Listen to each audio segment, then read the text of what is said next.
আজান হচ্ছে মসজিদে। এখন আমার ইচ্ছা জাগতেছে আমি নামাজ পড়ব, কিন্তু শয়তান এবং নফস দুইটা জিনিস মিলে আমাকে বলতেছে আজকে এটা বাদ দে, কালকে পর্যন্ত থেকে একটানা তুমি যতদিন বেঁচে থাকবে ততদিন পর্যন্ত তুমি একটানা নামাজ পড়ে যেতে পারবে। ঠিক আছে, মেনে নিলাম। এই রাতটা চলে গেল। আর ফজর যখন হলো, যখন মসজিদের মাইকে মুয়াজ্জিন যখন হাইয়া আলাস সালাহ হাইয়া আলাল ফালাহ আসসালাতু খায়রুম মিনান নাওম বলে আমাকে ডাকতেছে, তখন আমি ওঠার চেষ্টা করতেছি।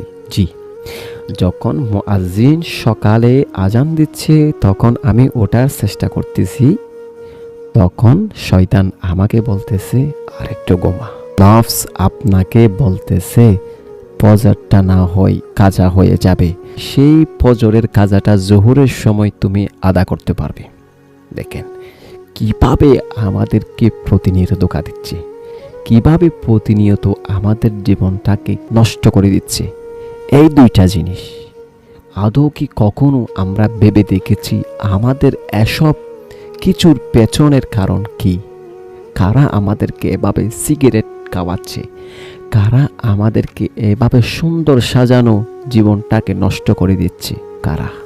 এই দুইটা জিনিস মানুষের শরীরে গোপন জায়গায় বসবাস করে, যা কখনো ছোঁয়া যায় না, যা কখনো ধরা যায় না, যা কখনো দেখা যায় না, অনুভব করা যায়।